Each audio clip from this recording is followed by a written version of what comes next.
Assalamualaikum warahmatullahi wabarakatuh. Halo teman-teman semuanya, khususnya untuk teman-teman calon guru penggerak. Di video kali ini saya ingin memberikan sebuah apa ya, semacam kayak sharing lah terkait persiapan apa saja yang perlu kita lakukan untuk menyambut panen karya. Itu adalah lokakarya terakhir di pendidikan guru penggerak. Ini udah banyak teman-teman di angkatan 11 yang pengen saya agar membahas terkait hal ini. Teman-teman angkatan 11 ya, kalau angkatan saya ini angkatan 10, sepertinya ini sudah nggak bisa dijadikan referensi karena memang kita udah mepet, kurang 2 hari lagi kita sudah panen karya. Di daerah saya itu panen karyanya tanggal 23, di daerah lain mungkin ada perbedaan, tapi ya di minggu-minggu ini nanti kita sudah mulai panen karya semuanya dan bisa dipastikan itu adalah hari terakhir kita lokakarya dan selesai sudah untuk kegiatan kita di pendidikan guru penggerak. Nah, video ini saya buat khusus untuk teman-teman di angkatan 11 yang di bawah saya atau mungkin angkatan 12 dan seterusnya yang di bawah saya yang kebetulan nonton video ini ya, yang lagi nyiapin untuk persiapan panen karya atau mungkin bingung panen karya itu nanti ngapain aja sih. Nah, langsung aja ya. Jadi bisa dilihat di belakang saya ini ada beberapa properti, itu ada terlihat ada rak. Kemudian di sini juga ada rak juga. Ini adalah properti yang akan saya gunakan di panen karya di kelompok saya nanti ya. Nah, intinya gini, jadi panen karya itu adalah di mana teman-teman nanti di setiap kelas ya, nanti teman-teman akan menampilkan sebuah hasil pembelajarannya, hasil belajarnya nanti ditampilkan, dan juga ada program yang juga nanti akan ditampilkan. Pokoknya gini, intinya nanti kalau kita menganut pada hal yang esensial, kita nanti menampilkan setidaknya minimal 2 hal ya. Yang pertama adalah, proses hasil belajar kita. Jadi semua modul itu dari modul 1.1 sampai modul terakhir di 3.3, itu nanti akan kita tampilkan di dalam stand panen karya kita. Nah, nanti karena kita di dalam satu kelas itu ada banyak, jadi kita bisa membaginya nanti teman kita bisa kebagian berapa modul, ini berapa modul dan seterusnya gitu ya. Ini karena di kelas saya ada 12 peserta, ada 12 teman gitu. Jadi karena total modul ada 10, berarti ya kita enak jadi per orang nanti tinggal satu-satu aja. Nah, sisanya nanti kita suruh bikin apa gitu ya. Jadi itu yang pertama. Jadi ini bisa dilihat ini juga sudah kita siapin. eh ini adalah untuk hasil belajar kita di tiap modul, kita model berupa seperti kalender kalender yang bisa dibalik-balik ya. Nah, seperti ini. Jadi nanti ada jumlahnya ada 12 karena kita ada 12 teman, ada 10 bahan yang membahas tentang modul 1.1 sampai 3.3 itu kan totalnya ada 10 ya. Yang 2 itu nanti membahas tentang, kita sepakatnya membahas tentang refleksi ya, refleksi semua modul. Kebetulan ini yang membahas tentang refleksi semua modul ini saya. Nah, seperti ini. Jadi ini tampilannya, jumlahnya ada 12. Ini adalah bagian dari apa ya? Dokumentasi proses hasil belajar kita selama di pendidikan guru penggerak. Ini biayanya satu ini ada 10 lembar. Ini di daerah saya itu 35.000 ya. Tapi bentuknya nggak harus seperti ini, teman-teman bebas nanti bentuknya. Bentuknya boleh model cetak seperti pamflet, seperti brosur juga boleh, seperti poster juga boleh, monggo silakan, seperti buku juga boleh, model flipbook atau apapun itu terserah. Jadi terserah, bebas sesuai dengan kreativitas masing-masing, bahkan digambar manual dalam sebuah kertas, kertas manila mungkin, itu juga boleh terserah bebas ya. Kemudian, yang kedua, selain yang tadi hasil belajar kita, dokumentasi hasil belajar kita, yang kedua adalah program kita. Nah, teman-teman di modul 3.3 itu kan membuat program ya untuk sekolahnya. Kemudian di lokakarya ke-6 nanti teman-teman akan memperbaiki program itu dan itu akan nanti akan diperbaiki lagi menjadi final program dan itu nanti akan disarankan oleh PP kita untuk dibentuk semacam kayak poster yang ukurannya A3. Ini kita juga sudah nyiapin. Oke, nah, jadi ukurannya A3 seperti ini. Jadi di tempat saya ini semuanya seragam, jadi model poster A3 seperti ini. Nah, ini nanti teman-teman nyiapin ini untuk per peserta yang isinya adalah program yang akan kita terapkan atau kita implikasikan di sekolah kita masing-masing. Bikinnya juga bebas ya. Ini kalau teman-teman malas mikir, saya menyarankan ke teman-teman saya untuk slide yang udah dibuat di Canva atau mungkin PPT terkait penugasannya, tinggal ditaruh aja, ditata seperti ini. udah selesai. Tapi kalau teman-teman misalnya pengen lebih berkreasi, pengen dimodifikasi juga boleh, terserah. Intinya bentuknya seperti ini. Jadi dua hal esensial itu sih sebenarnya di panen karya. Jadi terkait laporan hasil belajar semua modul, kemudian program. Selebihnya sifatnya suka-suka aja, mau nempelin apapun, apa kemudian kayak kayak semacam kayak hasil karya siswa atau apapun terserah sih sebenarnya. Itu tambahan pemanis aja sih. Nah, untuk informasi aja teman-teman. Jadi di tempat saya ini dan mungkin juga di angkatan-angkatan sebelumnya itu banyak yang stand-nya itu beraneka variatif gitu ya bentuknya ya. Bahkan di tempat saya itu banyak teman-teman di kelas lain itu yang sewa jasa orang bikin dekor, sewa stand dan lain sebagainya sampai harganya jor-joran gitu. Itu juga sifatnya sifatnya mana suka, terserah. Itu juga diperbolehkan, nggak dibatasi gitu.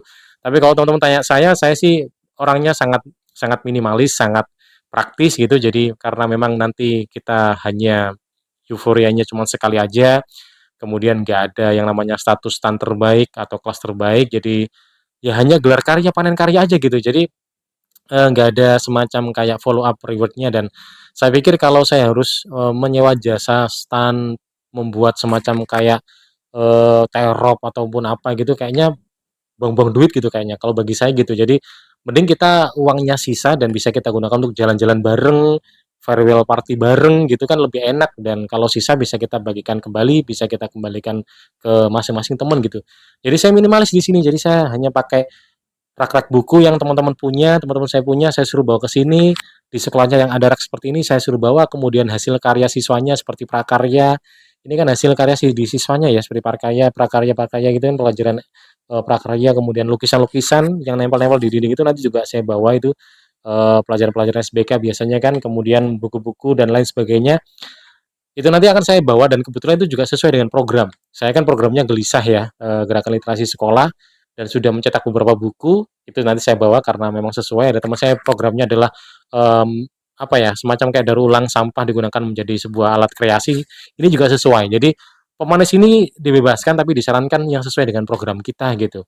Dan ini yang saya persiapkan, jadi ini sangat minimalis, bahkan kostumnya aja di kelompok saya itu berbeda dengan yang lain. Kalau teman-teman yang lain itu banyak yang kostumnya itu nyewa gitu ya, berkonsep ada yang, konsepnya itu ala Dayak, ada yang ala-ala Papua, kemudian ada yang ala Harry Potter juga ada gitu ya. Jadi mereka nyewa sangat memang antusias banget gitu ya. Tapi kalau saya sih enggak sih. Saya pengennya pokoknya di sini berusaha seminimalis mungkin, tapi tetap memegang esensialnya gitu. Jadi akhirnya saya ke teman-teman itu pakai ide, kita akhirnya memutuskan kostum kita adalah kostum sesuai dengan siswa di jenjangnya. Jadi kita cosplay menjadi siswa, tapi untuk jenjangnya menyesuaikan dengan jenjang kita masing-masing. Misalnya saya ini guru SMP, berarti nanti saya pakai baju SMP. Jadi pakai baju putih biru berdasi, ya layaknya anak SMP gitu. Teman saya yang ngajar di SD, ya mereka pakai seragam SD.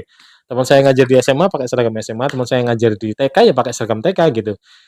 Kayaknya itu lebih lucu dan lebih praktis gitu kan ya, lebih unik aja gitu dan kita nggak banyak biaya yang keluar dan lebih lebih unik aja sih kalau bagi saya ya, walaupun itu sifatnya relatif kan, unik itu kan nggak bisa diukur ya secara pasti, tapi kayaknya seru gitu loh bagi saya. Jadi akhirnya nanti kita tampilannya seperti itu. Nanti kalau teman-teman pengen tahu nanti dilihat aja video setelah ini ketika saya sudah proses lokakarya dan panen karya itu nanti akan saya unggah juga bagaimana hasilnya stand gitu. Saya juga akan nunjukin stand teman-teman saya yang lain yang memang yang udah di-set bagus-bagus karena memang ya harga itu ya membawa rupa ya. Jadi karena mereka sudah siap keluar uang banyak ya monggo-monggo aja itu kan bebas intinya. Tapi kalau saya pribadi saya lebih suka minimalis gitu ya. Dan akhirnya itulah panen karya. Jadi pada intinya di situ nanti kita hanya memamerkan sebuah produk hasil belajar kita, kemudian program kita gitu ya. Selebihnya kita tinggal memberikan sebuah pemanis-pemanis untuk tampilan stand kita agar lebih menarik untuk dilihat ya.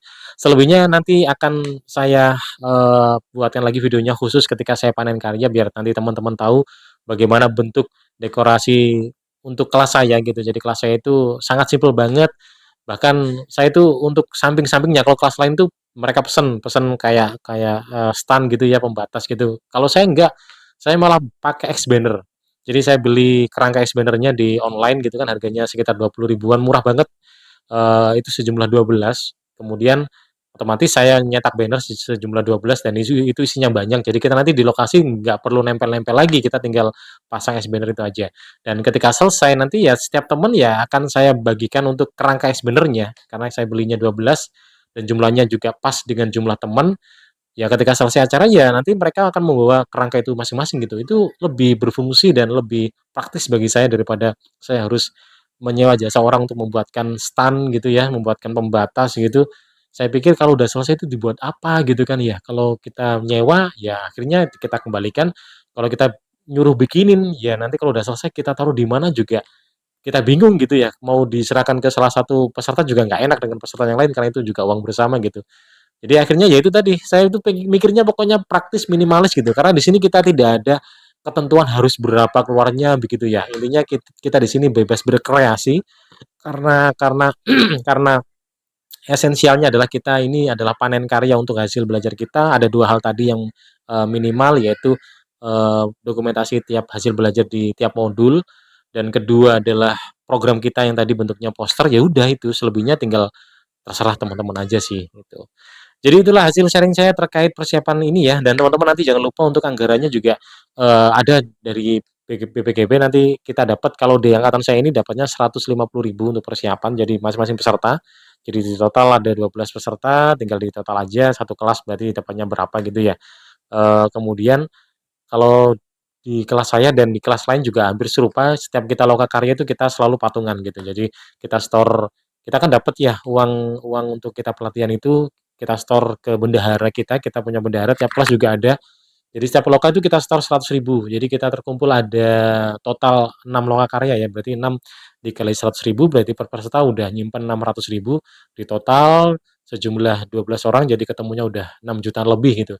Dan di total dengan persiapan saya yang minimalis ini itu sisa gitu. Jadi sisanya nanti rencananya mau kita bikin untuk jalan-jalan, kita farewell party, kemudian dan lain sebagainya intinya. Kalau di teman-teman yang lain karena mereka memang fokus untuk euforia, kemudian tampilannya yang megah, mewah, menyewa jasa untuk membuat itu ya otomatis uang 6 juta itu ya kurang. Jadi mereka banyak yang nambah untuk iurannya juga, apalagi mereka juga pakai kostum, ada yang pakai dress code harus beli dan lain sebagainya. Yang penting itu intinya bebas suka-suka menyesuaikan dengan kelompok teman masing-masing. Teman-teman kalau memang punya pemikiran harus euforia ya silakan. Kalau teman-teman misalnya sepemikiran dengan saya yang tipikalnya adalah orang yang minimalis, yang praktis, yang fokus di esensinya aja gitu. Ya monggo-monggo aja sih gitu. Oke, terima kasih cukup itu yang bisa saya sharekan di sini menjawab beberapa request teman-teman yang udah minta saya untuk membahas persiapan panen karya. Jadi itu ya teman-teman. Dan selebihnya nanti akan saya buatkan lagi untuk vlog ketika saya nanti ngeset gedung dengan teman-teman yang lain dari kelas lain juga dan juga proses ketika kita di panen karya dengan saya yang cosplay menjadi siswa sesuai dengan jenjang di sekolah saya dan teman-teman saya nanti gimana nanti biar teman-teman tahu tinggal ditonton aja di video berikutnya ya. Terima kasih kalau ada apa-apa silahkan ditulis di kolom komentar dan untuk teman-teman di angkatan 10 yang sama dengan saya di daerah lain saya doakan semoga panen karyanya sukses dan lancar tidak ada hambatan apapun dan untuk angkatan 11 dan seterusnya saya doakan agar nanti lebih semangat untuk menyambut sebuah panen karya dan semoga ini juga bisa dijadikan sebagai bahan referensi tambahan untuk menyiapkan persiapan di panen karyanya nanti. Terima kasih, yang penting adalah kompak dengan teman-teman sekelasnya, jangan sampai ada keputusan yang merugikan salah satu pihak gitu. Jadi kita harus kompak, keputusan apapun itu adalah keputusan kita bersama gitu ya.